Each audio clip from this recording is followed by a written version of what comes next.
Hi everyone, welcome to the bare minimum education. तो आज हम डिस्कस करेंगे 3 जनवरी 2023 की द हिंदू और द इंडियन एक्सप्रेस का newspaper analysis. But before I start, I just want to say one thing that in case you find these videos helpful, you can always let me know that by commenting below, liking the video and subscribing to my channel if you haven't done that. तो आज के video का पहला article Indian express के explain section का एक article है, 2 views on 6 issues. Now this is a very very important article. इसी के साथ हम इंडियन एक्सप्रेस का एक एडिटोरियल के कुछ एक्सर्प्ट को भी डिस्कस करेंगे ताकि एक ब्रॉडर व्यू हमें मिल सके।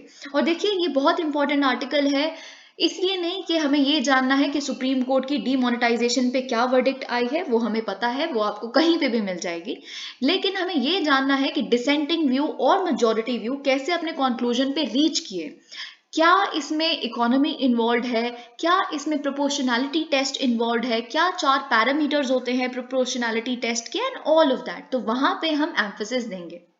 ऑलराइट, तो फर्स्ट पैराग्राफ में आप जैसा कि जानते हैं कि क्या हुआ है, 4:1 की मेजॉरिटी के साथ सुप्रीम कोर्ट ने डीमोनेटाइजेशन के स्टेप की लीगैलिटी को अपहोल्ड किया है। यानी कि जो पिटिशनर्स कह रहे थे कि ये अनकॉन्स्टिट्यूशनल था, अनलॉफुल था, इस तरह से सेंट्रल गवर्नमेंट का डीमोनेटाइजेशन कर देना रातों रात, आरबीआई को भी नहीं पता था, एंड ऑल ऑफ दैट, इस सब को बेसिकली खारिज करते हुए 4 जजेस ने, क्योंकि 5 जज का कॉन्स्टिट्यूशन बेंच था, 4 जजेस ने मेजोरिटी में ये कहा है कि जी नहीं, ये लीगल था, it was done legally, it was well within the power of the central government to take this decision.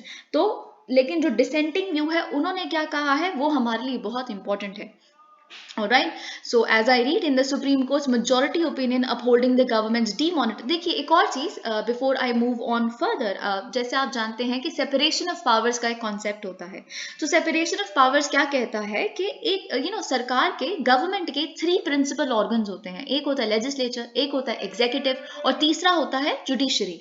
तो बेसिकली ये तीनों एक दूसरे के काम में, एक दूसरे के एरिया में दखल अंदाजी, इंटरफेरेंस नहीं कर सकते। ठीक है, यही होता है सेपरेशन ऑफ पावर्स का कॉन्सेप्ट। तो वैसे ही जब सुप्रीम कोर्ट की मेजॉरिटी ओपिनियन ने ये कहा कि हम इस पर्टिकुलर एक्ट की लीगैलिटी को अपहोल्ड करते हैं, तो सुप्रीम कोर्ट केवल यही कर सकती थी। सुप्रीम कोर्ट केवल यही कर सकती थी कि डीमोनेटाइजेशन सही तरह से लाया गया था कि नहीं, गैजेट नोटिफिकेशन के माध्यम से लाया गया तो वो सही था कि नहीं। सुप्रीम कोर्ट इस क्वेश्चन में इंटरवीन नहीं कर सकती थी कि अच्छा फेक मनी थी, ब्लैक मनी थी, टेरर फंडिंग थी। तो इसको कर्व करने के लिए डीमोनेटाइजेशन के बजाय एक और बहुत अच्छा सोल्यूशन है, वो हम आपको देते हैं। That is not the work of judiciary. Okay, judiciary adjudicate कर सकती है क्या कॉन्स्टिट्यूशनल है, क्या अनकॉन्स्टिट्यूशनल है, पर जुडिशरी लेजिस्लेचर को या फिर एग्जीक्यूटिव को ये नहीं बता सकती कि आपको देश की भलाई के लिए क्या करना चाहिए, बिकॉज उनको इलेक्ट करके भेजा गया है, उनके पास वो विजडम है, लॉ मेकिंग की विजडम है, एक्शंस लेने की विजडम है। ओके, तो वहां पे सुप्रीम कोर्ट कर ही नहीं सकती। इसीलिए आप जो वर्डिक्ट देख रहे हैं उसमें यही लिखा है that it upheld the legality of the step. Okay, तो फाइनली आप जानते हैं कि जस्टिस बी आर गवाई जो हैं, उन्होंने बेसिकली मेजॉरिटी ओपिनियन लिखा है अपने बिहाफ पे, और साथ ही में justice S Abdul Nazeer, A S Bopanna और वी रामासुब्रमण्यम के बिहाफ पे बेसिकली इन चारों ने मेजॉरिटी ओपिनियन दिया है। और साथ ही में जो जस्टिस बी वी नागरत्ना है, जो आप जानते हैं, जो हमारी first women chief justice of India बनेंगी आने वाले टाइम में, most probably she is set to become the first women chief justice of India. तो उन्होंने डिसेंटिंग ओपिनियन दिया है अपना। She was not of the view कि ये लीगली हुआ था, ये स्टेप लीगली लिया गया था। ओके, लेकिन व्हाट जस्टिस बी आर गवाई हैज डन, उन्होंने क्या किया था, उन्होंने इस पूरे केस को 6 क्वेश्चंस में ब्रेक डाउन कर दिया था। तो उन हर 6 क्वेश्चंस पे जो मेजॉरिटी कह रही थी वो जस्टिस बी आर गवाई ने लिखा, और जो डिसेंटिंग व्यू कह रहा था जस्टिस बी वी नागरत्ना, उन्होंने अपना व्यू लिखा। तो हम उनको डिस्कस करेंगे। एक्चुअली व्हाट द जजेस हैव डन, उन्होंने हमारा काम ईजी कर दिया, और इंडियन एक्सप्रेस ने फाइनली इसको एज इट इज यहाँ पे पब्लिश कर दिया है, so it becomes easier for us to even comprehend this particular case. Okay, तो पहला क्वेश्चन क्या कहता है, पहला क्वेश्चन कहता है, and I read, whether the power available to the central government under subsection clause 2 of section 26 of the RBI Act can be restricted to mean that it, okay, अब मैं आपको बताती हूँ यहाँ पे क्या लिखा है, rather than इतना मैं पढ़ूं और आप कंफ्यूज हो जाएं। तो अगर हम देखें इसका मतलब क्या है, ओके, आरबीआई एक्ट का एक सेक्शन है, सेक्शन 26। तो सेक्शन 26 का सब क्लॉज 2 क्या बेसिकली कहता है, जो हम यहां पे देखेंगे। Section 26 clause 2 of the RBI act states के आरबीआई के सेंट्रल बोर्ड के रिकमेंडेशन पे सेंट्रल गवर्नमेंट एक नोटिफिकेशन के माध्यम से गैजेट ऑफ इंडिया में डिक्लेयर कर सकती है कि इस डेट के बाद से बेसिकली किसी भी any series of bank notes of any denomination shall cease to be a legal tender, यानी कि कोई भी सीरीज ऑफ बैंक नोट किसी भी डिनोमिनेशन का इसके बाद से लीगल टेंडर इस डेट के बाद से नहीं रहेगा। तो अब देखिए, इससे पहले कि हम और आगे बढ़े और आप कंफ्यूज हो जाएं, तो कुछ 2-3 वर्ड्स का जो आपको मीनिंग पता होना चाहिए, ठीक है। तो पहले तो लीगल टेंडर क्या होता है? लीगल टेंडर सिंपली ये होता है कि अगर आप कोई एक दुकान पे गए हैं और आपने फॉर एग्जांपल एक पैकेट ऑफ देसी घी खरीदा और आपको उसके लिए कुछ पेमेंट करनी है, तो जब आप एक 10 रुपए का नोट देंगे, तो क्योंकि वो एक लीगल टेंडर है, तो उसको वो दुकान वाला मना नहीं कर सकता एक्सेप्ट करने से। तो लीगल टेंडर वो होता है जिसमें अगर आप पेमेंट करेंगे तो जिसको आप पे कर रहे हैं वो उसको डिनाई नहीं कर सकता, उसको लेने से रिफ्यूज नहीं कर सकता। So that is known as legal tender, क्योंकि उसको सेंट्रल गवर्नमेंट का बेसिकली लॉ की बैकिंग है। ओके, तो ये होता है लीगल टेंडर। दूसरा वर्ड यहाँ पे हमने देखा है डिनोमिनेशन। तो देखिए, what UPSC does is, specially prelims में, it tries and test your basic clarity कि क्या आपको पता है, आप क्या 10 रुपए का नोट आपने कभी देखा भी है। अगर आपसे पूछ लिया जाए कि एक नोट के ऑब्वर्स व्यू पे और रिवर्स व्यू पे क्या छपा हुआ है, तो आपको ये पता है कि नहीं, या फिर आपको ये पता है कि जब कौन सी सीरीज आई थी डीमोनेटाइजेशन, जब हम आजाद हुए, तो आजाद होने से पहले जॉर्ज 6 की बेसिकली उस पे फोटो हुआ करती थी, पोर्ट्रे हुआ करता था। फिर जब हम आजाद हुए उसके बाद क्या लायन कैपिटल सीरीज आई, फिर लायन कैपिटल सीरीज के बाद क्या आया। तो ये बहुत बेसिक चीजें हैं जो यूपीएससी आपसे एक्सपेक्ट करती है, आपको पता होनी चाहिए, ठीक है। तो वैसे ही लीगल टेंडर का मतलब आपसे पूछ लिया जा सकता है, क्योंकि इकोनॉमी का 1-2 क्वेश्चन तो ऐसा आता ही है कि जिसमें 4 ऑप्शन ये होते हैं, this particular phrase means this particular term means this. तो ये आपको पता होना चाहिए। दूसरा, डिनोमिनेशन का मतलब क्या होता है? तो देखिए, डिनोमिनेशन का मतलब होता है किसी भी फाइनेंशियल इंस्ट्रूमेंट का फेस वैल्यू क्या है, ठीक है। तो एक बैंक नोट है, एक कॉइन है, एक बॉन्ड है, उस पे बेसिकली जो नंबर लिखा होता है वो बेसिकली उस पर्टिकुलर फाइनेंशियल इंस्ट्रूमेंट का अमाउंट है। तो अगर आप एक बैंक नोट है जिसके ऊपर 10 लिखा हुआ है, वो आप किसी को देंगे तो मतलब आप उसे 10 रुपए दे रहे हैं। तो denomination is the face value, ठीक है, of a particular financial instrument. तो ये बात आपको पता होनी चाहिए। तो बेसिकली सेक्शन 26 क्लॉज 2 क्या कह रहा था आरबीआई एक्ट का? वो ये कह रहा था कि अगर बेसिकली जो आरबीआई का सेंट्रल बोर्ड है वो रेकमेंड करता है केंद्रीय सरकार को कि आप डीमोनेटाइजेशन कर सकते हैं किसी एक एनी, यहीं पे तो देखिए मेन मुद्दा है कि एनी पे एम्फेसिस दीजिए, any series of bank notes of any denomination. तो मतलब आप किसी भी सीरीज ऑफ बैंक नोट किसी भी डिनोमिनेशन को अगर आप डीमोनेटाइजेशन करना चाहते हैं तो हम रेकमेंड करते हैं, और आप एक गैजेट नोटिफिकेशन के माध्यम से उसे कर सकते हैं, ठीक है। तो अब बेसिकली क्वेश्चन क्या है कि क्या यहाँ पे जो any series of bank notes और एनी डिनोमिनेशन लिखा है, तो इसमें all series of bank notes और ऑल डिनोमिनेशंस हो सकता है कि नहीं, ठीक है। तो मेजॉरिटी ओपिनियन का ये कहना है कि देखिए, हम इसको ब्रॉडर इंटरप्रिटेशन देंगे, क्योंकि एनी का मतलब बेसिकली सम कि कुछ ही, आप अगर आप कह रहे हैं कि हम डीमोनेटाइजेशन लेके आ रहे हैं, तो आपको क्या, पिटिशनर्स का ये कहना था कि आप ऐसा नहीं कर सकते कि आपने रातों रात आके बोल दिया कि आप आज से 500 रुपए और 1000 रुपए के सारी सीरीज जो है बेसिकली वो लीगल टेंडर होने से अब खत्म हो जाती हैं। तो इससे क्या होगा कि सारी सीरीज, जब एनी को आपने ऑल समझ लिया इस एक्ट में ये जो लिखा हुआ है, जबकि केवल सम यानी कि कुछ एक ही पर्टिकुलर सीरीज आप कर सकते हैं, जो बीवी नागरत्ना कह रही हैं, तो ये एक बहुत ही आर्बिट्ररी और एक्सेसिव पावर देने के बराबर होगा। तो लेकिन मेजॉरिटी ओपिनियन का ये कहना है कि एनी का मतलब ऑल भी बेसिकली कंसिडर किया जा सकता है। Okay, the majority view disagreed and held that the term has to be given a purposive interpretation and that any other meaning would lead to absurdity, citing an example। तो basically इन्होंने यही कहा है कि एनी सीरीज मतलब all series भी हो सकता है, और एनी डिनोमिनेशन मतलब ऑल डिनोमिनेशन होता है। तो अगर आपको अभी तक नहीं समझ आया तो अब आपको समझ आएगा कि जस्टिस बीवी नागरत्ना का इस पे क्या कहना है। तो इनका मतलब ये है, जस्टिस बीवी नागरत्ना से, कि अगर हम एनी को अज्यूम कर लेंगे ऑल, तो इससे क्या होगा, हम आरबीआई को एक्सेसिव और आर्बिट्रेरी पावर्स दे रहे हैं। तो मतलब अगर आरबीआई ने रेकमेंड कर दिया केंद्रीय सरकार को कि आप क्या करिए, आप 1, 2, 3, 5, 10, 20, 50, 1000 सारे नोट्स के आप बेसिकली क्या करें, इन सारी डिनोमिनेशंस के सारी सीरीज को बंद कर दिए। तो फॉर एग्जांपल अगर कल को कोई for example prime minister only वो टेलीविजन पे आते हैं और कहते हैं कि आज से सारी डिनोमिनेशंस के सारी सीरीज ऑफ नोट्स आज से लीगल टेंडर नहीं रहेंगे, तो उसके बाद आप सोचिए कि क्या होगा। आप कोई भी नोट कहीं पे जाएंगे उससे पेमेंट होगी ही नहीं, कुछ भी नहीं हो सकता, एवरीथिंग वुड बी शट। किसी चीज की किसी भी तरह से पेमेंट नहीं हो सकती अगर हम इस एनी को ऑल, यानी कि कल को अगर हम इतनी पावर सरकार को दे देते हैं, इतनी पावर आरबीआई को दे देते हैं, जस्टिस बीवी नागरत्ना ये कह रहे हैं, तो सरकार कल को या आरबीआई कल को सारे बैंक नोट्स और सारी उनकी सीरीज को भी लीगल टेंडर होने से खारिज कर सकती है। तो उससे क्या होगा, पूरा केओस हो सकता है। अगर आप आज 500 और 1000 के लिए एनी को ऑल समझ रहे हैं, तो कल को ऑल को कैसे भी समझा जा सकता है। So you are setting a wrong president here, ये बेसिकली जस्टिस बीवी नागरत्ना का कहना है। Since the same is possible, okay, theoretically in my view such an extensive power cannot be exercised। और देखिए अगर हम सोचे भी कि अगर आप कह रहे हैं कि any का मतलब all है, तो इतनी एक्सेसिव पावर एक महज गैजेट नोटिफिकेशन से सरकार के पास कैसे आ सकती है कि आप आए केवल केंद्रीय सरकार के माध्यम से, आपने गैजेट नोटिफिकेशन लेके, एक लॉ भी नहीं बना, इस पे कुछ भी नहीं हुआ, इसको डिबेट भी नहीं किया गया पार्लियामेंट में, तो ये सही नहीं होगा।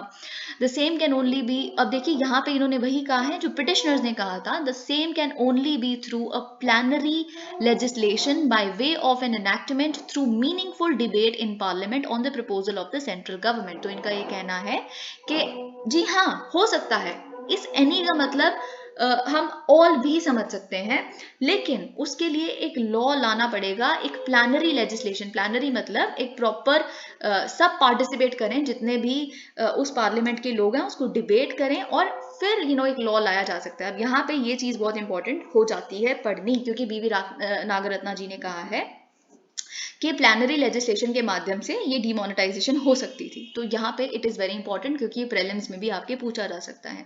तो बेसिकली जस्टिस बीवी नागरत्ना ने ये कहा है, वहां पे तो बहुत ब्रीफली लिखा है, ये पूरा एडिटोरियल जो है इसमें जस्टिस बीवी नागरत्ना ने क्या कहा है वही सब कुछ लिखा है, तो हम उसी में से पढ़ेंगे। The provisions of the act do not bar the central government from proposing और इनिशिएटिंग डिमोनेटाइजेशन। अब देखिए यहाँ पे ये लिखा है कि पहली बात तो उस सब सेक्शन में 2 सब क्लॉज में क्या लिखा है कि on the recommendation of central bank, यानी कि आरबीआई के ही रिकमेंडेशन पे। लेकिन यहाँ पे क्या हुआ था कि केंद्रीय सरकार ने आरबीआई से उनकी रिकमेंडेशन मांगी थी। ठीक है, कोई बात नहीं, वो भी गलत नहीं है, लेकिन वो आरबीआई का एक्ट नहीं अलाउ करता। वो 7th शेड्यूल का जो यूनियन लिस्ट है उसकी एंट्री 36 अलाउ करती है सेंट्रल गवर्नमेंट को डिमोनेटाइजेशन करने के लिए। ठीक है, तो लेकिन जो एंट्री 36 है, अगर आप फॉर एग्जांपल कुछ भी सोचिए, जो यूनियन लिस्ट है, कॉन्करेंट लिस्ट है और साथ में जो स्टेट लिस्ट है, तो उस पे जो भी आइटम लिखी होती है हर एक लिस्ट में, उस पे क्या होता है कि अगर यूनियन लिस्ट में एक आइटम है तो उस पे पार्लियामेंट लॉ बना सकता है। यही है ना इन तीनों लिस्ट्स का मतलब। तो अगर एंट्री 36 यूनियन लिस्ट का जो डील करता है, बेसिकली यहाँ पे लिखा है, I believe, I am not able to spot it, तो बेसिकली मैं, हाँ, करेंसी, कॉइनेज, लीगल टेंडर और फॉरेन एक्सचेंज, इन चारों आइटम्स पे बेसिकली जो एंट्री 36 में गिवन है, जो पार्लियामेंट है, यूनियन पार्लियामेंट है, वो लॉ बना सकता है। तो जी हाँ, डिमोनेटाइजेशन हो सकती थी, ऑल सीरीज की भी हो सकती थी, ऑल डिनोमिनेशन की भी हो सकती थी, सेंट्रल गवर्नमेंट भी कर सकता था अपने इंस्टेंस पे, लेकिन वो आरबीआई एक्ट नहीं प्रोवाइड करता। आरबीआई एक्ट का सेक्शन 26 क्लॉज 2 नहीं प्रोवाइड करता, entry 36 of union list provide करती है, और उस पे एक लेजिस्लेशन के अलावा कोई और माध्यम नहीं है। ठीक है, लेजिस्लेशन भी नहीं है तो ऑर्डिनेंस लाया जा सकता है, ऑर्डिनेंस आ सकता है। अगर इतनी ही इमरजेंसी थी, सरकार का ये कहना है कि वो इमरजेंसी थी, ब्लैक नोट बहुत बढ़ रहा था, ये वो फेक करेंसी, तो उसको लिए ऑर्डिनेंस ले आते। ठीक है, तो ऑर्डिनेंस ले आते, फिर उसको बाद में अप्रूव करवाने के लिए पार्लियामेंट में डिबेट हो जाती। There was no problem at all, आपको दी है, संविधान ने पावर दी है, आरबीआई एक्ट भी छोड़िए आप, संविधान आपको पावर देता है, लेकिन सही तरीके से तो लाते। आई होप आपको ये बात समझ आ रही है। ठीक है, तो यहाँ पे इन्होंने बेसिकली ये कहा है।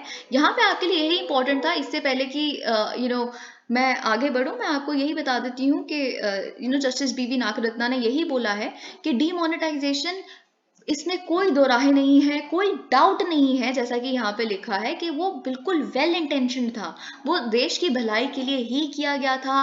पैरेलल इकोनॉमी का जो थ्रेट था, मनी लॉन्ड्रिंग का, हवाला ट्रांजैक्शंस का, ड्रग ट्रैफिकिंग, टेरर फंडिंग, ये बहुत ही सोशल लेवल्स हैं, इकोनॉमिक लेवल्स हैं, इसके साथ डील करना, इकोनॉमिक हेल्थ को मेंटेन करना, कंट्री की सिक्योरिटी को मेंटेन करना, सरकार बिल्कुल सही है अपने इंटेंशंस में, बिल्कुल it was for the betterment of the nation. But और जो मैंने अपना डिसेंटिंग व्यू दिया है वो मैंने सरकार की इस इंटेंशन पे नहीं डिसेंट किया, मैंने सिर्फ और सिर्फ जो लीगलिस्टिक एनालिसिस दिया है कि ये एक्ट के तहत सरकार को पावर्स मिल रही हैं कि नहीं मिल रही डीमोनेटाइजेशन करने की। I hope you understood it. Okay, अब हम बाकी बेसिकली देख लेते हैं कि बाकी क्या क्या 5 इश्यूज रह गए हैं जिसपे मेजोरिटी और डिसेंटिंग व्यू क्या था। अब दूसरा क्वेश्चन, पहला हमने क्वेश्चन देख लिया, दूसरा क्वेश्चन ये था, in the event it is held that the power under subsection 2 of section 26 of the RBI Act is construed to mean that it can be exercised in respect of all series. Okay, तो basically यहाँ पे अब क्या, पहला question हमने discuss कर लिया। दूसरा क्वेश्चन ये कहता है कि ठीक है, एक बारी को हम मान लेते हैं कि जो सब सेक्शन 2 ऑफ सेक्शन 26 है आरबीआई एक्ट का, उसमें एनी का मतलब ऑल ही है, ठीक है, हमने एक बारी को मान लिया, अज्यूम कर लिया। लेकिन अगर ऑल मीनिंग है तो क्या एक्सेसिव डेलीगेशन नहीं मिल गई, एक्सेसिव डेलीगेशन ऑफ पावर्स नहीं होगी सेंट्रल गवर्नमेंट के पास इस पर्टिकुलर सेक्शन के तहत, तो क्या बेसिकली इस सब सेक्शन को ही स्ट्राइक डाउन कर देना चाहिए, है ना। डेलीगेशन का मतलब क्या होता है, आरबीआई ने रेकमेंड किया, आरबीआई एक्ट तो आरबीआई को पावर देता है ना, तो आरबीआई एक्ट में अगर कुछ आरबीआई की जगह सेंट्रल गवर्नमेंट को पावर मिल रही है तो वो डेलीगेशन ही हुआ ना, आरबीआई अपने बिहाफ पे, अपनी रिकमेंडेशन पे केंद्रीय सरकार को कुछ दे रहा है। लेकिन अगर एनी का मतलब ऑल सीरीज को आप डिमोनेटाइजेशन कर देते हैं तो आरबीआई ने कुछ ज्यादा ही एक्सेसिव डेलीगेशन नहीं कर दी सेंट्रल गवर्नमेंट को। तो ये बेसिकली यहाँ पे क्वेश्चन है। अब मेजोरिटी व्यू देखते हैं हम क्या कहता है, on the issue of whether the RBI act delegates excessive power to make law to the centre and is therefore unconstitutional, the majority view disagreed with the petitioners insofar as the decision to be taken by central government is concerned, it is to be taken on the recommend। अब देखिए इन्होंने कहा है कि ठीक है, excessive delegation हो भी रही है, लेकिन एक सेफ्टी प्रोविजन भी तो लिखा है ना सब सेक्शन 2 में, उसमें क्या लिखा है, on the recommendation of central board of RBI. तो कहाँ एक्सेसिव डेलीगेशन, ऐसा तो नहीं है कि आरबीआई की रिकमेंडेशन, आरबीआई का कोई इन्वॉल्वमेंट ही नहीं है और आरबीआई के एक्ट में सेंट्रल गवर्नमेंट का एक प्रोविजन लिखा है, ऐसा तो बिल्कुल नहीं है, आरबीआई के रिकमेंडेशन पे ही हो रहा है ना। सो दैट इज द थिंग, तो इसीलिए बिल्कुल भी यहाँ पे कोई एक्सेसिव डेलीगेशन नहीं है। The court said, it also said that the delegation of power is in any case to the central government, और यानी कि अगर डेलीगेशन हो भी रही है, चलिए एक बारी को मान लिया कि एक्सेसिव डेलीगेशन है, लेकिन सेंट्रल गवर्नमेंट को ही हो रही है ना, वो which ultimately is answerable to the parliament. तो अगर आंसरेबल आप पार्लियामेंट में है तो you are answerable to the whole of India, क्योंकि इंडिया ने इलेक्ट कर करके 542 मेंबर्स वहां पे भेजे हैं। तो फाइन, ओनली सेफ्टी यहाँ पे है, सेफ गार्ड दिया गया है। So we do not disagree मतलब इस चीज से जो सरकार ने एक्ट दिया। अब डिसेंटिंग व्यू देख लेते हैं। अब देखिए सिंपल सी बात है, जब बीवी नागरत्ना ने यही बोल दिया कि सेक्शन 26 क्लॉज 2 एक्सेसिव पावर्स दे रहा है सेंटर को डीमोनेटाइजेशन करने के लिए गैजेट नोटिफिकेशन के माध्यम से, तो बिल्कुल अनकॉन्स्टिट्यूशनली है। जो ये सब सेक्शन है और ये जो हुआ 2016 का डिसीजन वो अनकॉन्स्टिट्यूशनली था, तो इनका ये कहना है, ठीक है। अब हम तीसरा क्वेश्चन देखते हैं, as to whether the notification dated 8 November 2016 is liable to be struck down on the ground that the decision making process is flawed in law. तो देखिए बेसिकली क्या है कि पिटिशनर्स का ये कहना था कि 2016 का जो ये डिसीजन लिया गया, नोटिफिकेशन लाई गई, उसको स्ट्राइक डाउन कर देना चाहिए, क्योंकि डिसीजन मेकिंग प्रोसेस ही फ्लॉड थी, मतलब प्रॉपर प्रोसीजर नहीं फॉलो किया गया था एंड ऑल ऑफ दैट। तो मेजोरिटी देखते हैं हम क्या कहता है। Majority view relied on the governments argument, तो मेजोरिटी व्यू ने गवर्नमेंट की आर्ग्यूमेंट पे रिलाई किया कि ठीक है, एक बारी को मान लेते हैं कि गलत लॉ का गलत यूज किया गया, रिकमेंडेशन कहाँ से आनी चाहिए थी, रिकमेंडेशन सेंट्रल बोर्ड से आनी चाहिए थी, है ना। और लेकिन यहाँ पे क्या हुआ है कि केंद्रीय सरकार ने रिकमेंडेशन मांगी थी, है ना। तो लेकिन अगेन बात ये है, इस तो बड़े सारे केसेस आ जाते हैं तो सरकार ने भी इस पे यही कहा था कि जस्ट बिकॉज प्रोसेस हमारी तरफ से इनिशिएट हुआ है तो इसका मतलब ये नहीं है कि आप इसे स्ट्राइक डाउन कर दें, ठीक है। तो और साथ ही में मतलब आप इंटेंशन देखिए और किस लिए लाया गया, पर्पस क्या था वो देखिए ना, कहाँ प्रोसेस में थोड़ी बहुत फ्लॉ आ भी गया, इसमें कोई गलती नहीं है। ऐसी ईडब्ल्यूएस की जजमेंट जब हमने डिस्कस की थी तो ईडब्ल्यूएस की जजमेंट में भी एक बहुत बड़ा जो मैटर है वो 8 लाख की सीलिंग है, which is in it self बहुत ज़्यादा। 8 लाख एनुअल इनकम बहुत ज़्यादा होती है, तो उसमें सब आ जाते हैं। तो यही ईडब्ल्यूएस की जजमेंट जब यूयू ललित जी थे वो सुन रहे थे तो उन्होंने यही कहा कि किस रैशनल पे आपने 8 लाख वो डिसाइड कर लिया। तो सरकार के जो एडवोकेट थे उन्होंने कहा कि जस्ट बिकॉज 8 लाख में हमने बहुत ज़्यादा दिमाग नहीं लगाया और अभी तक हमें भी नहीं पता कि एग्जैक्टली किस बेसिस पे 8 लाख रखा गया, वो हम अपनी टीम से पूछेंगे। पर जस्ट बिकॉज 8 लाख का सीलिंग आपको गलत लग रहा है, इसका मतलब ये तो नहीं कि पूरा ईडब्ल्यूएस कोटा ही गलत हो गया। उसका तो रैशनल सही है ना कि क्लास के बेसिस पे भी कोटा होना चाहिए, तो उस जगह भी सरकार ने यही कहा था। तो इस जगह भी सरकार ने यही कहा, ऑल्दो हमारी तरफ से ये प्रोसेस इनिशिएट हुआ है बट द फैक्ट इज कि ये लाना जरूरी था। तो वही मेजॉरिटी व्यू ने कहा जी हाँ बिल्कुल, इससे कोई फर्क नहीं पड़ता कहाँ से इनिशिएट हुआ है, पर्पस सही था। और साथ ही में आरबीआई के सेंट्रल बोर्ड ने भी अपनी मीटिंग में जो बिल्कुल कुछ ही समय पहले आई थी 2016 की रात से, उसमें भी उन्होंने बोला है कि हमने रेकमेंड किया था और 6 महीने पहले से ही फरवरी से ही ऑलरेडी बातचीत चल रही थी दोनों के बीच में। So it's fine only okay on the merits and soundness of the decision the majority stated that the court can not determine the effectiveness of economic policy. ये चीज़ मैं आपको पहले बता चुकी हूँ, क्या इफेक्टिवनेस इकोनॉमिक पॉलिसी से क्या अच्छा हुआ बुरा हुआ, लोगों को कितनी हानि हुई, इसमें नहीं जा सकती supreme court. Okay however it agreed with कि कितने बिजनेसेस ठप हो गए, इसमें the Supreme Court cannot go into it. Okay. However, it agreed with the center's contention that the decision had to be made in secrecy. लेकिन majority view ने भी यही कहा है कि इतना मतलब पिटिशनर्स ये कहते थे रातों रात आपने एक शॉक में पूरी कंट्री को डाल दिया एंड ऑल ऑफ दैट, लेकिन सुप्रीम कोर्ट के मेजॉरिटी व्यू ये कहता है कि कई डिसीजन सीक्रेसी में ही लिए जाने चाहिए और हेस्ट में ही लिए जाने चाहिए, जल्दी ही लिए जाने चाहिए for it to be effective. Okay लेकिन हम डिसेंटिंग व्यू देखेंगे। डिसेंटिंग व्यू में क्या लिखा है, justice Nagarathna held that it is in violation of section 26 clause 2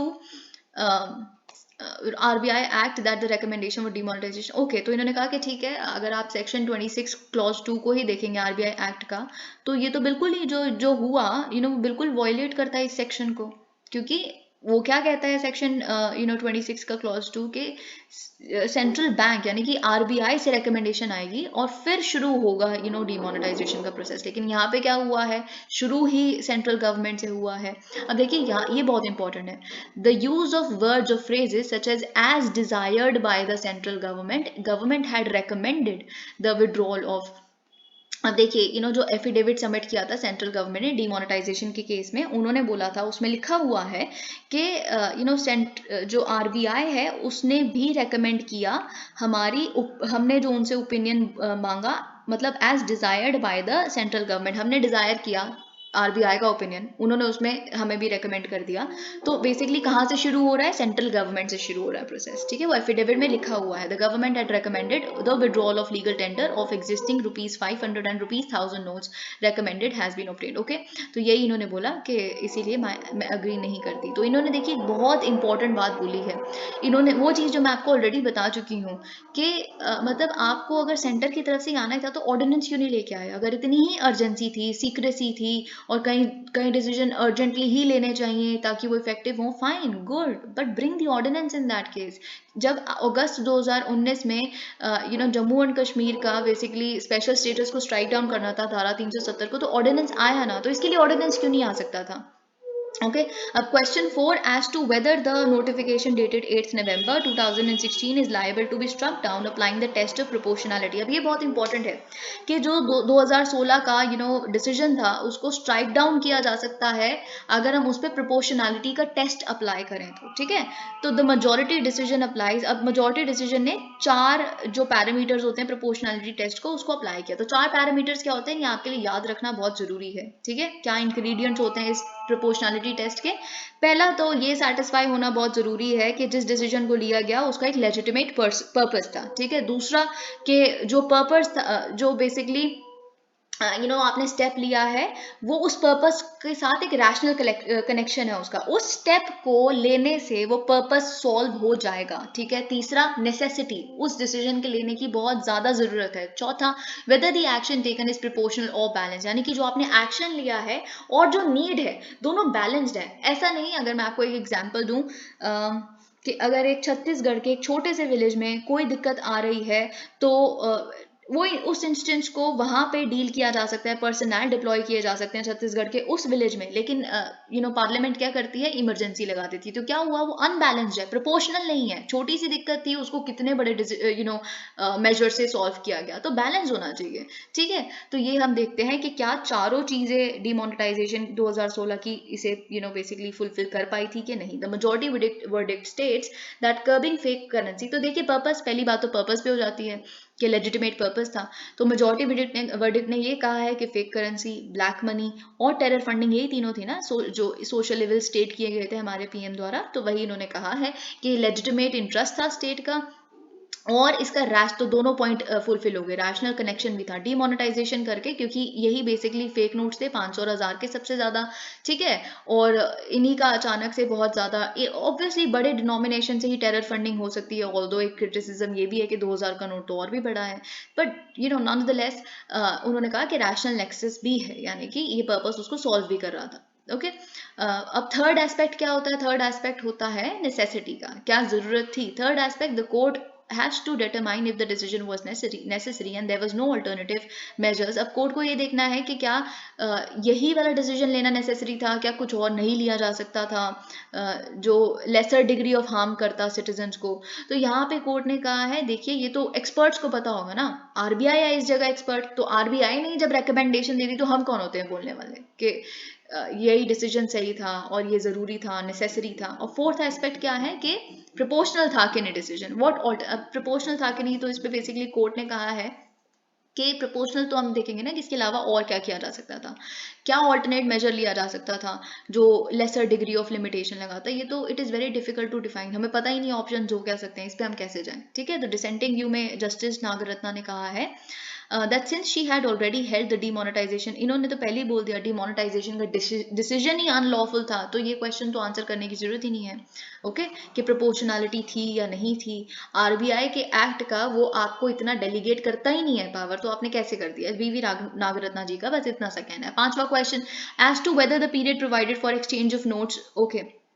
अब साथ में ये बड़ा इंटरेस्टिंग है, तो इस पे पिटिशनर ने ये कहा था कि सिर्फ 52 डेज दिए गए थे फटाफट से नोट्स एक्सचेंज करने के लिए, और इतनी भीड़ थी, एटीएम्स ये वो सब इतने भरे हुए थे, बैंक्स, तो ये बहुत कम समय था, ये बोला गया था पिटिशनर्स द्वारा। तो इसमें इन्होंने जो मेजॉरिटी व्यू है उन्होंने बोला कि देखिए हम आपको एक बात बताते हैं कि पहले भी 2 बार डिमोनेटाइजेशन हो चुकी है, एक बार ही तो ऑब्वियसली बिल्कुल ऑब्वियस था, उस टाइम पे तो हो नहीं थी क्योंकि हम आज़ाद हुए थे और वो वाली बैंक नोट्स को हमें हटाना था।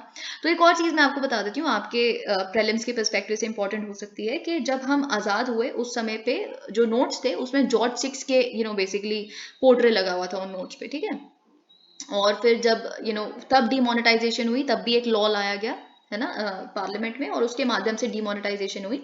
फिर आई लायन कैपिटल सीरीज, जिसमें लायन कैपिटल जो आप आरबीआई का आज देखते हैं वही बना हुआ होता था। फिर उसके बाद 1996 में आई महात्मा गांधी सीरीज। ठीक है। तो महात्मा गांधी सीरीज में क्या हुआ कि लायन कैपिटल को रिप्लेस करके महात्मा गांधी जी। ठीक है। महात्मा गांधी जी का पोर्ट्रेट बहुत ही visible obverse view, frontal view पे दिखता है। ठीक है।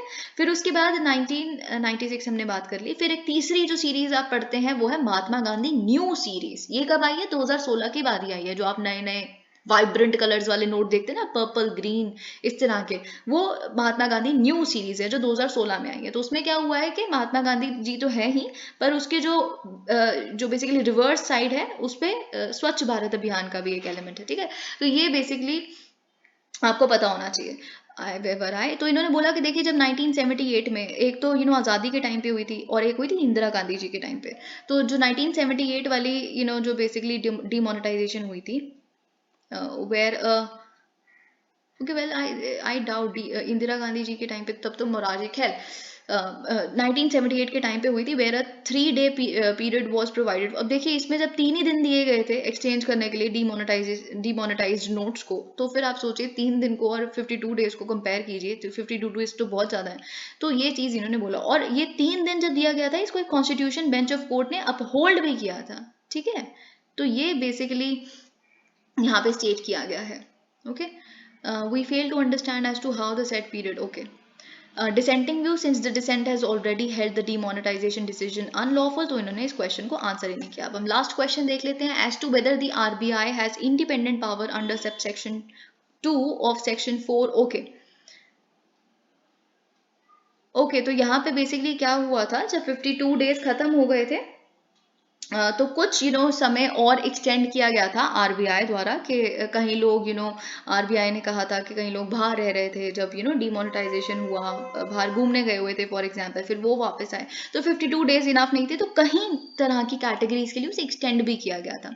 तो 6th क्वेश्चन ये कहता है कि क्या आरबीआई के पास पावर है 2017 के उस एक्ट के तहत, स्पेसिफाइड बैंक नोट्स एक्ट के तहत, कि वो एक्सटेंड कर सकती है कि इस पीरियड के बाद भी वो एक्सेप्ट कर लेगी डीमोनेटाइज्ड नोट्स को, ठीक है। तो ये बेसिकली यहाँ पे क्वेश्चन था। तो यहाँ पे अब मेजोरिटी व्यू ने ये कहा, the specified bank note session of liabilities act 2017 prohibits. अब ये एक्ट क्या करता है, ये प्रोहिबिट करता है, पीनलाइज करता है कि अगर आप होल्ड करते हैं, ट्रांसफर करते हैं, रिसीव करते हैं डीमोनेटाइज्ड करेंसी को।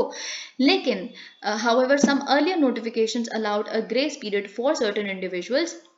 ओके तो नोटिफिकेशंस कुछ लाई गई थी उस समय पे 2016 के समय पे, जब ये डिसीजन लिया गया कि कुछ तरह के जो सर्टेन इंडिविजुअल्स थे जो अब्रॉड थे ये सब वगैरह, वो उनको एक्सचेंज करने का मोहलत दी गई थी ओल्ड करेंसी को। तो पिटिशनर्स का ये कहना था कि इसके आरबीआई के पास वैसे कोई पावर ही नहीं है, तो उन्होंने ऐसे क्या कहा। लेकिन मेजॉरिटी व्यू का ये कहना है कि अर्लियर नोटिफिकेशंस को हम 2017 के एक्ट के साथ पढ़ेंगे, कॉन्सोनेंट्स में पढ़ेंगे, और हमें पता चलता है कि ये कॉन्टेक्चुअल है, टेक्सचुअल नहीं है कि प्रोहिबिट कर दिया तो बस कर ही दिया, ऐसा नहीं हो सकता, ठीक है।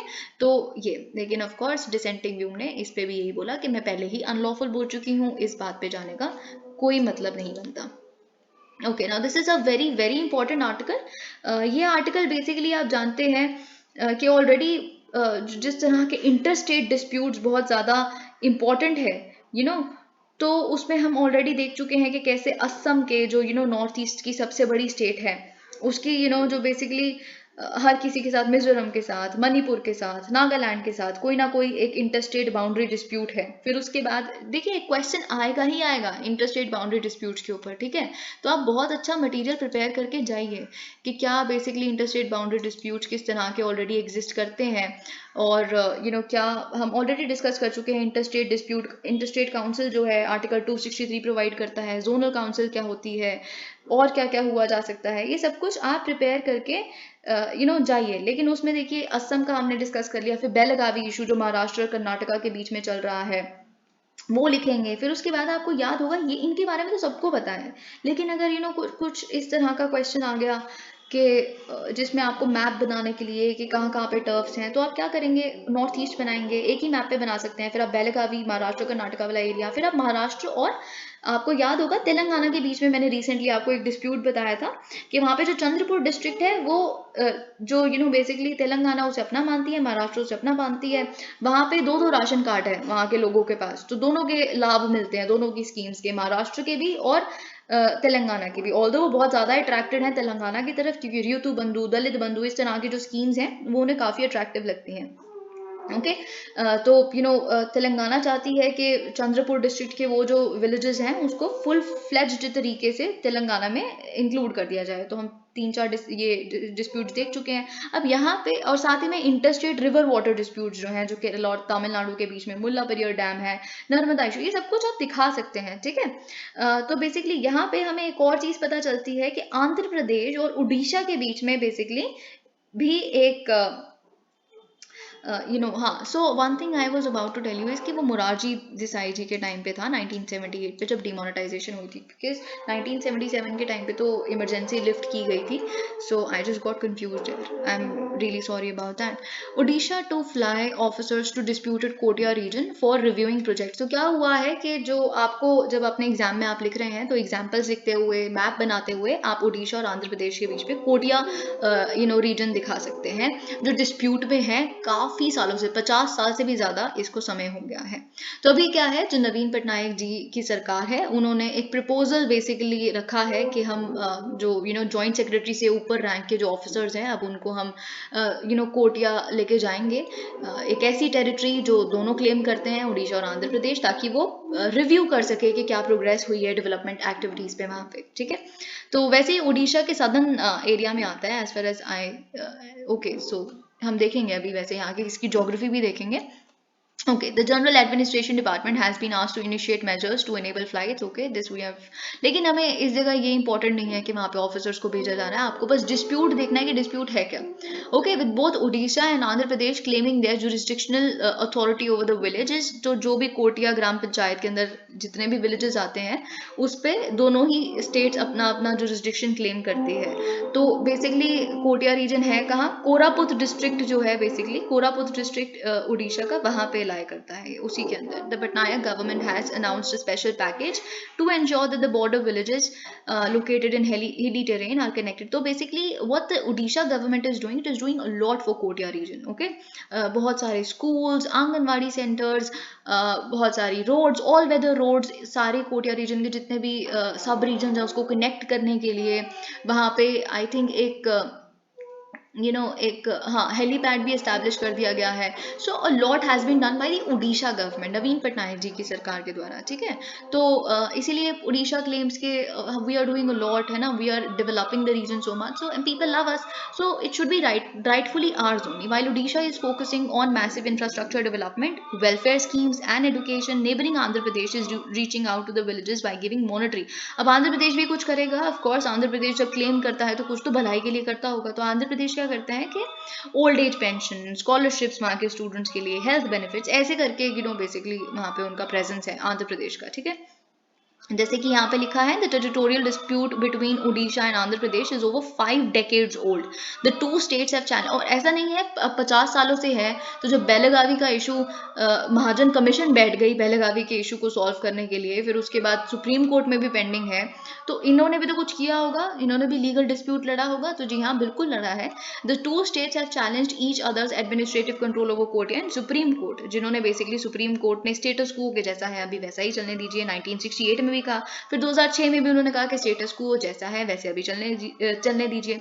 2021 में Andhra Pradesh had set up voting booths in Kotia villages and held, okay. तो ये बेसिकली हमारे लिए इंपॉर्टेंट नहीं है, बस आपको इतना जानना था कि क्या डिस्प्यूट है उड़ीसा और आंध्र प्रदेश के बीच में। Church vandalized in violence over religious conversion in Narayanpur, why are we discussing it? आपको याद होगा हमने कल भी एक आर्टिकल डिस्कस किया था, जो छत्तीसगढ़ के गोरा विलेज में बेसिकली छत्तीसगढ़ के क्या हुआ था, कल हमने डिस्कस किया था कि वहाँ पे एक मीटिंग बिठाई गई और बहुत सारे रेजिडेंट्स द्वारा गौरा विलेज के, और वहाँ पे क्रिश्चियन फैमिलीज को इनवाइट किया गया कि we will have to talk about something, okay you come up. तो फिर जब जैसे ही क्रिश्चियन फैमिलीज वहाँ से आ रही थी, तो सारे सब जो भी बैठे हुए थे लोग मीटिंग में ऑलरेडी, उन्होंने उठ के बहुत सारे स्टोन्स फेंके उनके ऊपर स्टिक्स से उनको अटैक किया और उनको बोला कि आप फॉरेन रिलीजन फॉलो करते हैं और कन्वर्जेंस करते हैं, और इस तरह से, और वो फोर्स हो गए जो क्रिश्चियन फैमिली थी कि उनको फॉरेस्ट में छुपना पड़े बेसिकली भाग के। तो इस तरह के केसेस, और देखिए ऑलरेडी माइनॉरिटीज़ के खिलाफ जो इश्यूज हैं, चाहे वो मॉब लिंचिंग हुई जो 2017 में, और जो क्रिश्चियन फैमिलीज के, देखिए ऑलरेडी हम जानते हैं कि सुप्रीम कोर्ट में केस पेंडिंग है। सुप्रीम कोर्ट में केस पेंडिंग क्या है, रिलीजियस कन्वर्जन को लेके, जिसपे ऑलरेडी जो जस्टिस शाह है उन्होंने कहा है कि कन्वर्जन जब आप खुद से करें तो बात अलग है, वॉलंटरली, लेकिन कन्वर्जन अगर फोर्स से हो, कोअर्जन के माध्यम से हो, या फिर इकोनॉमिक इंड्यूसमेंट के माध्यम से, जो बहुत सारे रिपोर्ट्स ये कहती हैं जो एफिडेविट में सबमिट किया गया है कि नॉर्थ ईस्ट में क्या हो रहा है कि a lot of poverty is there, so what Christians do as the report says कि ऑफ कोर्स एक इंसान को जो भूखा है उसके लिए धर्म जैसा कुछ नहीं होता, सबसे पहले उसको अपना पेट पालना होता है, अपना अपने बच्चों का। तो उसको आप अगर आप एक बोटी एक एक बेसिकली बोरी आटा दे देंगे और कहेंगे कि आप अपना धर्म परिवर्तन कर लीजिए, तो वो कर लेगा, बिकॉज वो उसके लिए समझ ही नहीं आएगा उस इंसान को कि अच्छा क्या हो रहा है उसके साथ। तो ये गलत है, जस्टिस शाह का ये कहना था। तो रिलीजियस कन्वर्जन को जब हम डिस्कस कर रहे हैं तो इसका मतलब ये नहीं है कि सभी गलत हो जाता है ना। तो उसके जो जो इस्लामोफोबिया है, जो जेनोफोबिया है, जो यूनाइटेड नेशंस के आए दिन हम देखते हैं, यूनाइटेड नेशंस के प्लेटफॉर्म्स पे इस पे बात की जाती है, तो वो भी एक इशू है, उसको भी तो डील करना ज़रूरी है ना। कि इस एक कोई इशू आया तो आप लोगों को मारने लग पड़े, उनको स्टोन्स वगैरह से, सो मच हो कि आपने चर्च खराब कर दिया, पूरा डिस्ट्रॉय कर दिया, वैंडलाइज कर दिया। तो इस तरह के इंस्टेंसेस छत्तीसगढ़ से आ रहे हैं बहुत ज़्यादा। ओके, तो हम यहाँ देख लेते हैं अभी क्या हुआ है। Nearly half a dozen policemen including district superintendent of police were injured in and a church vandalized after a protest meeting over purported religious conversions. तो ये बेसिकली प्रोटेस्ट मीटिंग थी जो बाकी ट्राइबल कम्युनिटीज़ हैं छत्तीसगढ़ के नारायणपुर डिस्ट्रिक्ट की, उन्होंने बिठाई थी। और उनका ये कहना है कि बहुत ज़्यादा रिलीजियस रैम्पेंट रिलीजियस कन्वर्जन्स हो रहे हैं and we will have to protest against the Christians for this. तो ये बेसिकली उन्होंने कहा है, और इसी के चलते हुए अचानक से लीडरलेस ग्रुप था एक जो गया और उन्होंने चर्च को डिस्ट्रॉय कर दिया, चर्च की बिल्डिंग को। So this is the second time in 2 days that the clashes over the sensitive issue of religious conversions have erupted in the district. While late last month, tribal Christian families in over a dozen Narayanpur villages were driven out of their homes following coordinated attacks on them. तो देखिए भाई, उनको घर से निकाल के किस तरह से उन पर अटैक हो रहा है। तो ये बहुत ही इशू है जो काफ़ी कंसर्निंग है। ओके, तो देखिए जो भारत का कॉन्सेप्ट है, आई बिलीव इंडिया का कॉन्सेप्ट ही, ऑफ कोर्स जो भी गलत है उसको डील करना चाहिए, बट ऐसे नहीं कि व्हाट इज इंडिया। जब पाकिस्तान और भारत बन रहा था तो एक कॉन्सेप्ट था पाकिस्तान का, एक कॉन्सेप्ट था भारत का। तो भारत का कॉन्सेप्ट ये है कि यहाँ पे सब मिलजुल के रहते हैं, हर धर्म का इंसान, ठीक है। तो वरना तो भारत कोई भी देश है, जैसा हर देश है वैसे ही भारत है, वरना भारत कुछ है ही नहीं, एक देश है बस, अगर भारत का एक कॉन्सेप्ट नहीं है तो। और इसीलिए पाकिस्तान से हम अलग थे। जब हमारे कॉन्स्टिट्यूशन मेकर्स, हमारे फ्रीडम फाइटर्स ने इंडिया का कॉन्सेप्ट रखा, पाकिस्तान का ये कहना था कि ये सिर्फ एक मुस्लिम मेजॉरिटी एरिया होगा, कंट्री होगी, यहाँ पे इस्लाम धर्म कॉन्स्टिट्यूशन होगा, या जो भी जैसे भी, ठीक है। तो इस तरह से भारत अलग था। और जो बार बार हम एक चीज़ पढ़ते हैं, बहुत सारे ऑर्गेनाइजेशंस, बहुत सारे एक्टिविस्ट्स ये कहते हैं, स्पेशली राइटिस्ट एक्टिविस्ट हैं, कि संविधान ने अननेसेसरी प्रिविलेजेस, अननेसेसरी प्रोटेक्शन दी हुई है माइनॉरिटी कम्युनिटीज़ को, उनके कल्चरल प्रेजर्वेशन को। आर्टिकल 29, 30 ये गलत है, ये सब फिर हिंदूज को नहीं है तो उनको क्यों है, ये बहुत बार आपको सुनने के लिए मिलता है। तो इसके रिप्लाई में आप एक बारी, जब हम कहते हैं कि कि सेंटर स्ट्रॉन्ग क्यों बनाया हमारे संविधान ने, और स्टेट्स को कम पावर क्यों दी, सो मच हो के आर्टिकल 3 इतना कहता है कि किसी भी स्टेट की बाउंड्री को ऑल्टर किया जा सकता है महज सिंपल मेजॉरिटी से, है ना। तो एक स्ट्रॉन्ग सेंटर क्यों एनविजन करता है, कोऑपरेटिव फेडरलिज्म के खिलाफ एक क्वेश्चन आता है, राइट, GS2 में। तो फिर उसका आंसर ये होता है कि आप एक बारी जाके देखिए किस स्थिति में, किन सर्कमस्टांसेस में भारत का संविधान लिखा गया था। भारत का संविधान एक इस स्थिति में लिखा गया था जब इतनी सारी स्टेट को जोड़ना ही अपने में, सोचने में इतना बड़ा टास्क लगता था। Of course all credit to Sardar Vallabhbhai Patel जी। तो उन्होंने मतलब उस समय पे हर कोई अपना राज्य बनाना चाहता था, है ना, कोई भी पाकिस्तान और इंडिया के साथ भी नहीं मिलना चाहता था। आप खुद सोचिए कि अगर इंडिया एक स्ट्रॉन्ग सेंटर नहीं बनाती तो हमारे पूरे भारत की बाल्कनाइजेशन हो जाती, हर छोटा छोटा स्टेट, छोटा छोटा रीजन खुद को एक देश मानता, है ना। तो आप सोचिए फॉर एग्जांपल एक पूरा भारत हो भी जाता, लेकिन हैदराबाद, मैसूरू खुद को वैसे ही मानते जो प्रिंसली स्टेट्स थी। तो हम कहाँ से साइड साइड से निकल के भारत के बीच में एक छेद होता अगर आप मैप सोचेंगे, और बाकी एक भारत है, तो आप सोच भी नहीं सकते। इसीलिए एक स्ट्रॉन्ग सेंटर को बनाया गया। वैसे ही जब माइनॉरिटीज की बात आती है, तो I get this a lot, I get to hear this a lot के why these special powers, why this special protection, they should also not be getting that and all of that। तो आप वही, इसका जवाब भी यही है कि आप वो देखिए किस स्थिति में भारत के संविधान को लिखा गया। वहां पे माइनॉरिटीज को हमारे जो कॉन्स्टिट्यूशन मेकर्स थे उनके द्वारा ये आश्वासन दिलाना था कि ये भारत में आपको कोई हरास नहीं करेगा। उनको ये आश्वासन दिलाना था, भारत का कॉन्सेप्ट ये है, हम समझते हैं कि कभी मजॉरिटेरियनिज्म नहीं होगा, तो इसीलिए स्पेशल प्रोटेक्शन, आपके रिलीजन को, आपके कल्चर को, आप उसको प्रोटेक्ट किया जाएगा। ऑफ कोर्स जो गलत चीजें हैं उसको कर्ब करना चाहिए, इसमें तो कोई इसमें गलत नहीं है, पर द फैक्ट इज कि why some special privileges to minorities, उसमें भी कुछ गलत नहीं है। Again, go back to the time when the Constitution of India was written, the circumstances in which the Constitution of India was written. Okay, exploding number of Indian illegal migrants came to Austria, as we discussed it yesterday. Finally, हमारे external affairs minister S Jaishankar ji और जो foreign minister हैं Austria के, Vienna capital है Austria की, आप जानते हैं, देखिए जिनके साथ भी हम मिल रहे हैं ना, जहाँ भी हमारे एक्सटर्नल अफेयर्स मिनिस्टर जा रहे हैं इस तरह की कंट्रीज में, उनकी कैपिटल्स आपको याद होनी चाहिए। इसमें कुछ बड़ा भी नहीं है, ऑस्ट्रिया की वियना कैपिटल है ये, तो you get this allot, Vienna talks चल रही हैं, न्यूक्लियर टॉक्स, राइट, तो ये तो पता ही होना चाहिए कई कई चीजें।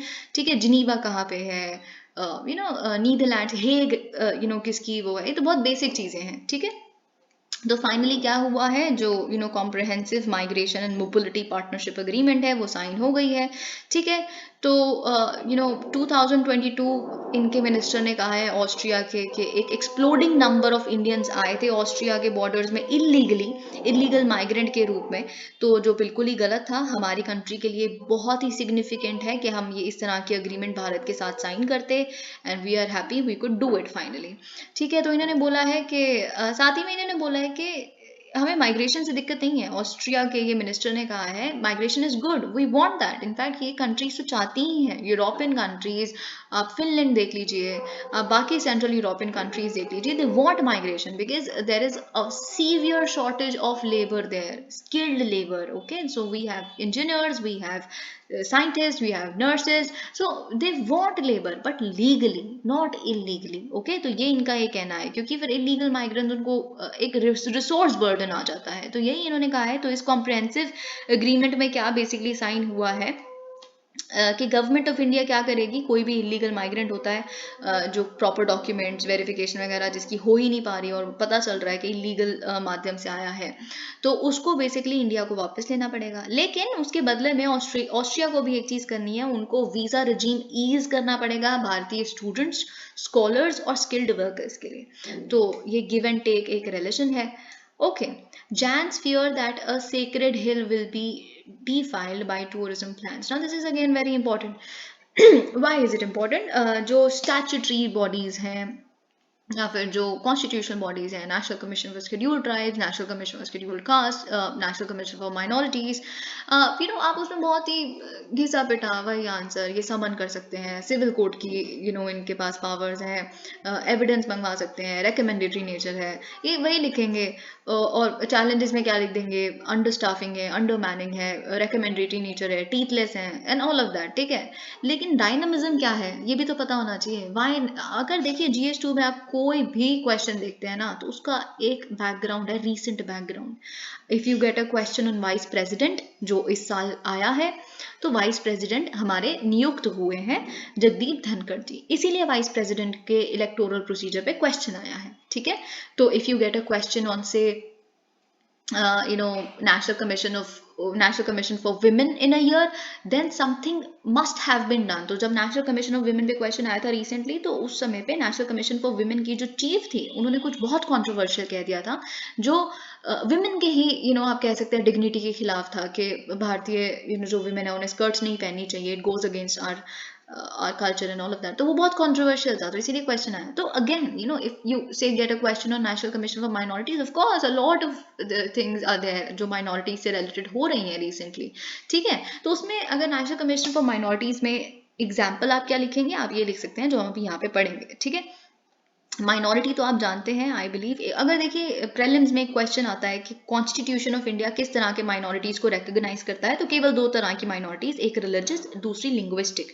कोई एथनिक या कोई और इधर उधर वाली माइनॉरिटी हम नहीं रिकॉग्नाइज, भारत का कॉन्स्टिट्यूशन रिकॉग्नाइज करता। ठीक है, तो रिलीजियस और लिंग्विस्टिक माइनॉरिटीज को हम रिकॉग्नाइज करते हैं, ये आपको पता होना चाहिए। तो रिलीजियस में कौन आते हैं, आप जानते हैं मुस्लिम्स, आप जानते हैं क्रिश्चियंस, सिख्स, जैन्स, है ना, बुद्धिस्ट, तो ये हमारी माइनॉरिटीज हैं।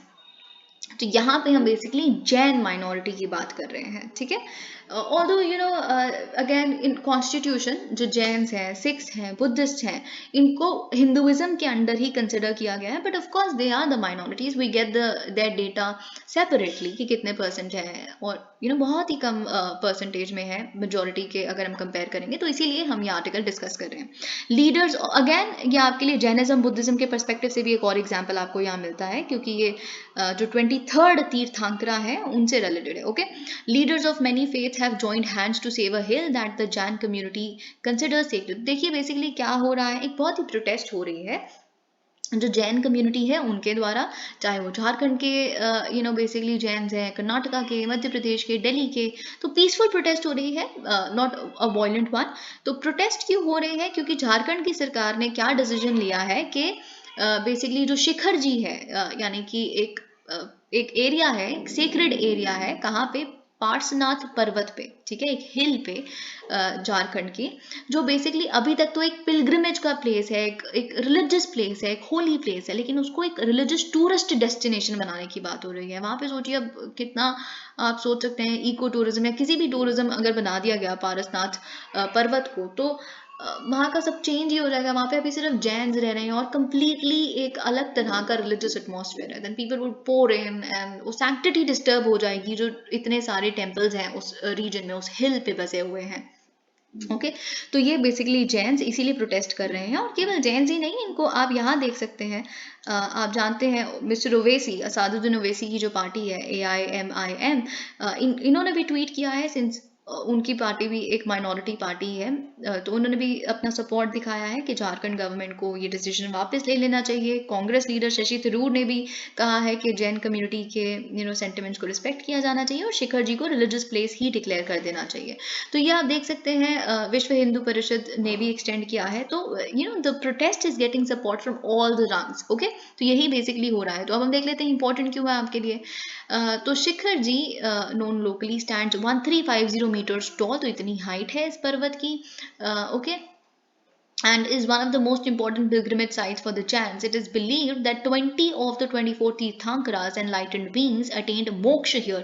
तो आप खुद सोचिए कितनी बड़ी बात है इनके लिए कि 24 तीर्थंकरस में से 20 तीर्थंकरा ने यहाँ पे सेल्वेशन अटेन की थी। तो of course this is of very Paramount significance. तो यहाँ पे अब हिल खुद जो है, जो जिसका नाम पारसनाथ रखा हुआ है, तो वो 23rd तीर्थंकरा ही तो थे, पारसनाथ, है ना। तो यही बेसिकली यहाँ पे लिखा है, every year thousands of Jain pilgrims from across the world undertake a 27-kilometer trek to reach the summit. So यही अब यहाँ पे why were I discussing about National Commission for Minorities, because यहाँ पे लिखा है जैन्स ने एक पिटिशन लिखी है प्राइम मिनिस्टर को भी और स्टेट को भी। Additionally the national commission for minorities wrote to the Jharkhand chief secretary in December 2022 taking cognizance of the representation from the Jain community कि हिल को होली स्टेटस दे देना चाहिए। द कमीशन, अब देखिए जनवरी 16 को फाइनली एक हियरिंग होगी, और जो हमें पता चलेगा नेशनल कमीशन फॉर माइनॉरिटीज ने जो कहा, हम उसको डिस्कस करेंगे। आपके लिए एग्जाम्पल है, नेशनल कमीशन फॉर माइनॉरिटीज पे अगर फुल फ्लेज्ड एक क्वेश्चन आता है तो उस पर भी मटीरियल आपको प्रिपेयर करना है। ओके, क्या है नेशनल, ऑब्वियसली ये एक एक्स्ट्रा कॉन्स्टिट्यूशनल बॉडी है ना। कॉन्स्टिट्यूशन में तो कहीं नहीं लिखा नेशनल कमीशन फॉर माइनॉरिटीज के बारे में, क्या कर सकती है क्या नहीं कर सकती अभी, ठीक है। तो ये सब कुछ आपको पढ़ना पड़ेगा। ऑनलाइन गेम्स, अभी I think mister Iqbal Singh is the chief of, as far as I remember, is the chief of NCM। Online games must register self regulatory body से ड्राफ्ट रूल्स। तो बेसिकली क्या है, आप ये जानते हैं कि जो 2021 के जो रूल्स हैं, IT rules, information technology intermediate guidelines and digital media ethics code rules जो हैं 2021 के, जो फरवरी 2021 में आए थे, कि बेसिकली इंटरमीडिएट पे क्या पोस्ट हो रहा है, चाहे वो फेसबुक है, चाहे वो कोई और इंटरमीडिएट है, तो उस पर क्या पोस्ट हो रहा है कि वो कितना एथिकल है, कितना नहीं है, कुछ गलत है। अगर फॉर एग्जांपल फेसबुक पे कोई साइबर हरासमेंट हो रही है किसी विमेन की, तो एक ग्रीवेंस रिड्रेसल मैकेनिज्म होना चाहिए, इतने घंटे के अंदर उसको डिस्पोज करना चाहिए, फिर एपलेट मैकेनिज्म, ये सब कुछ वगैरह। फाइनली ये जो IT रूल्स हैं अब अप्लाई होंगे किस पे भी, एक प्रपोजल है अभी तो खैर कि ऑनलाइन गेमिंग प्लेटफॉर्म्स हैं, इन पे भी अप्लाई होने चाहिए। क्यों अप्लाई होने चाहिए वो हम देखते हैं, क्योंकि गेमिंग के बारे में हम ऑलरेडी बहुत कुछ देख रहे हैं रिसेंटली। जो ABCD सेक्टर, जो टास्क फोर्स उन्होंने उस पर सबमिट किया है कि अब फाइनली यूजीसी की डिग्रीज भी आएंगी, पोस्ट ग्रेजुएट डिग्रीज भी गेमिंग पे, और इस तरह की चीज़ें हम देख रहे हैं रिसेंटली बहुत ज़्यादा, और कितना पोटेंशियल है हमारा ग्लोबल मार्केट में गेमिंग सेक्टर में कंट्रीब्यूट करने के लिए, ये सब कुछ we are getting it a lot. Okay, तो इसीलिए जो उससे रिलेटेड कंसर्न्स हैं वो भी डील करना बहुत ज़रूरी है। ठीक है, तो कंसर्न क्या है, electronics and information technology ministry ने मंडे को कहा है कि एक अमेंडमेंट लानी बहुत ज़रूरी है ताकि हम जो गेमिंग है, ऑनलाइन गेमिंग है, उसको भी हम आईटी रूल्स के तहत ला सकें। The proposal released for public consultation requires all online games to register. आपको बेसिकली बस इस ड्राफ्ट के तहत ये करना है, जितनी भी ऑनलाइन गेम्स हैं उनको रजिस्टर करना है खुद को एक सेल्फ रेगुलेटरी बॉडी, यानी कि गेमिंग की एक कोई सेल्फ रेगुलेटरी बॉडी होनी चाहिए उसके साथ, है ना, उस खुद को रजिस्टर करना है, और सेल्फ रेगुलेटरी बॉडी को भी अप्रूवल लेना है खुद का मिनिस्ट्री से, यानी कि इलेक्ट्रॉनिक मिनिस्ट्री से। तो अब क्यों करने की जरूरत है, तो बेसिकली क्या है कि देखिए ऑनलाइन गेम्स में बेटिंग भी तो हो सकती है। ओके, जहाँ पे जैसे हम बेसिकली वेजरिंग कहते हैं, वेजरिंग इज बेटिंग के क्या होगा, वेजरिंग एन आउटकम मीन्स कि हम बेट लगाते हैं कि यही होगा, हम जैसे हम इस तरह की चीज़ें, तो इनको भी तो कर्ब करना बहुत ज़रूरी है, because wagering is definitely a no go area, union minister of state for electronics and information technology का कहना है। So if you bet on the outcome of the game it is prohibited. तो इस तरह की चीज़ों को कर्ब करने के लिए बेसिकली आईटी रूल्स के तहत इन्हें लाना पड़ेगा, because it goes against Indian ethics anyways. It is the, अब देखिए जो सेल्फ रेगुलेटरी ऑर्गेनाइजेशन होगी वो डिटरमाइन करेगी वैसे तो कि वेजरिंग का मतलब होता क्या है ना, उसकी भी तो क्वालिफिकेशन होगी, तो वो डिसाइड करेगी। ओके, तो वही चीज़ यहाँ पे लिखी है, ST commission holds its ground on impact of new rules on forest rights act. Now this is again very important. Why is it important? क्योंकि यहाँ से आपको जो national commission for scheduled tribes है उसका ही एग्जाम्पल मिलता है। ठीक है, very important, actually very important. इस पे भी आप वही अगेन खुद GS2 के पेपर्स उठा के देखिए, अगर आपको लग रहा है कि नहीं ये तो क्यों ही पढ़ने हैं, आते तो है नहीं है, तो आप खुद देखिए। ठीक है, national commission for scheduled tribes से क्वेश्चन आए हैं। ओके, तो बेसिकली यहाँ पे क्या हुआ है, national commission for scheduled tribes ने, जो उनके चीफ हैं मिस्टर चौहान, उन्होंने कहा है, ओके अगेन उन्होंने कहा है कि जो 2022 के जून 2022 के रूल्स आए हैं फॉरेस्ट कंजर्वेशन रूल्स, वो सही नहीं है, it goes against forest rights act 2006। देखिए इससे पहले कि मैं आपको बताऊं कि यहाँ पे क्या लिखा है, कुछ एक दो चीजें जो आपको पता होनी चाहिए। अब यहाँ पे देखिए जो मिनिस्टर हैं हमारे, मिनिस्टर ऑफ इन्वायरमेंट के जो मिनिस्टर हैं भूपेंद्र यादव जी, उनका ये कहना है कि जो मिस्टर चौहान है national commission for scheduled tribes के जो हेड है, उनका ये जो एलिगेशन है वो लीगली टेनेबल ही नहीं है, क्योंकि ये जो रूल्स हैं 2022 के, आप कह रहे हैं कि फॉरेस्ट राइट्स 2006 के अगेंस्ट है, लेकिन हमने ये रूल्स फॉरेस्ट राइट्स 2006 के लिए थोड़े ना बनाए हैं, हमने फॉरेस्ट कंजर्वेशन एक्ट 1980 को इम्प्लीमेंट करने के लिए ये रूल्स बनाए हैं। फॉरेस्ट कंजर्वेशन एक्ट का सेक्शन 4 ये कहता है कि आप रूल्स बना सकते हैं इस एक्ट को इम्प्लीमेंट करने के लिए, उसके तहत बनाए हैं। तो ये कहाँ से फॉरेस्ट राइट्स के एक्ट के खिलाफ हो गया, तो देखिए लेकिन बात ये नहीं है। फॉरेस्ट कंजर्वेशन एक्ट क्या कहता है, forest conservation act basically conservation की बात करता है कि बेसिकली कौन से तरह के फॉरेस्ट को कंजर्व करना है, अगर किसी भी फॉरेस्ट को डाइवर्ट किया जा रहा है तो उसके लिए कॉम्पनसेशन होगा, ये सब कुछ आप जानते हैं, बहुत बेसिक चीज़ें कि बेसिकली कमर्शियल प्रोजेक्ट्स के लिए डाइवर्ट ना करना, ये सब वगैरह, ये फॉरेस्ट कंजर्वेशन एक्ट करता है। ठीक है, लेकिन जो फॉरेस्ट राइट्स एक्ट है वो क्या करता है, वो जितने भी फॉरेस्ट डिवेलिंग कम्युनिटीज़ हैं, शेड्यूल्ड ट्राइब्स हैं एंड ऑल ऑफ देम, उनके राइट्स को प्रिजर्व करता है, क्योंकि हमारा जो 6th शेड्यूल 5th शेड्यूल वो भी तो यही कहता है ना कि उनका लैंड है, वो डिसाइड करेंगे, है ना, कि कैसे डाइवर्ट होना चाहिए, तो उनकी ग्राम सभा का कंसेंट बहुत ज़रूरी है।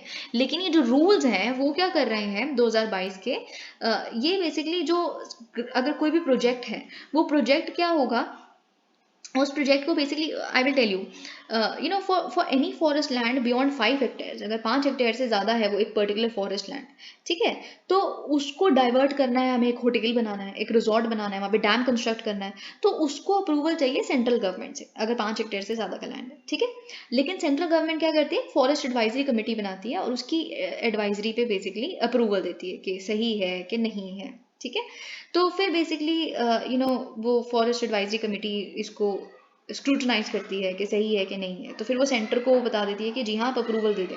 फिर सेंटर क्या करता है, स्टेट गवर्नमेंट्स के पास भेजता है इसको, और state government basically what state government does is वो basically FRA एक्ट जो है 2006 उसको उसके तहत देखता है कि सब कुछ सही है कि नहीं है, ठीक है, और फिर वो वापस से सेंट्रल गवर्नमेंट को अपना डिसीजन बता दे कि ओके ये कर सकते हो आप इसको। लेकिन अब स्टेट गवर्नमेंट और सेंट्रल गवर्नमेंट के बीच में ही सब कुछ खेल रहा है। वहाँ पे ग्राम सभा से तो कंसेंट मांगा ही नहीं इस जगह स्टेट गवर्नमेंट ने भी।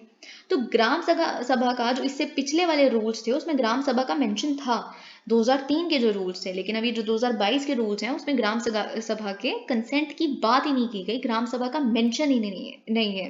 तो वही यहाँ पे एक चीज इन्होंने कही है, इफ आई रीड इट।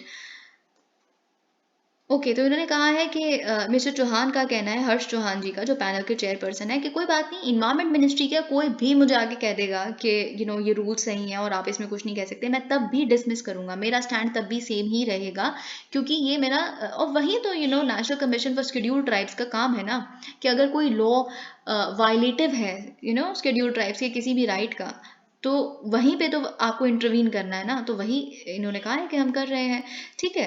तो ये चीज यहाँ पे लिखी है, provisions in the new rules that proposes to do away with the consent clause for the diversion of forest land, जो मैंने आपको बताया वही चीज यहाँ पे लिखी है। The panel had pointed out, okay, nothing much here.